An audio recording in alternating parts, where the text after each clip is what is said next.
ॿियूं सभु ॿोलियूं ॻाल्हाईंदासीं, सिंधी कोन ॻाल्हाईंदा। ईअं छा थींदो, सिंधी गुम थी वेंदी।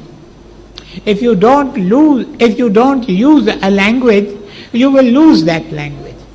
आहिस्ते आहिस्ते करे that language will vanish. Sindhi ॿोलीअ में उहो खज़ानो अथव जंहिं खज़ाने जी मां सम्झां थो सॼी दुनिया खे ज़रूरत आहे। असांजो सिंधी साहित्य, असांजो सिंधी लिटरेचर, उन में नगेट्स ऑफ गोल्ड पिया आहिनि।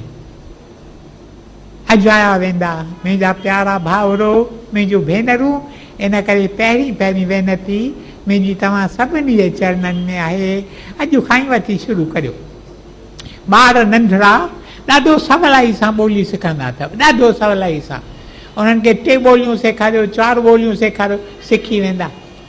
ॿारनि सां घरनि में सिंधी ॿोलीअ में गुफ़्तगू करियो, ॿोलीअ खे ज़िंदा रखो। ॿोली अथव असांजे क़ौम जी पार, ॿोली अथव असांजे क़ौम जो प्राण। जे प्राण हलियो वियो त इंसानु घणो जटाव करे सघंदो। ऐं इहो कमु मां जेकर माताउनि ते रखां, हिन पासे जे वेठियूं आहिनि, तिन ते रखां।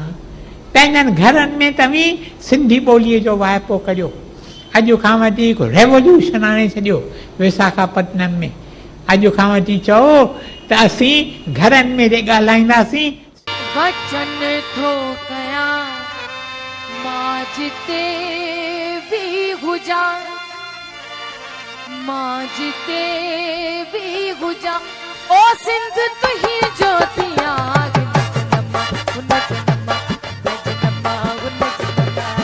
वचन थो करियां मां जिते बि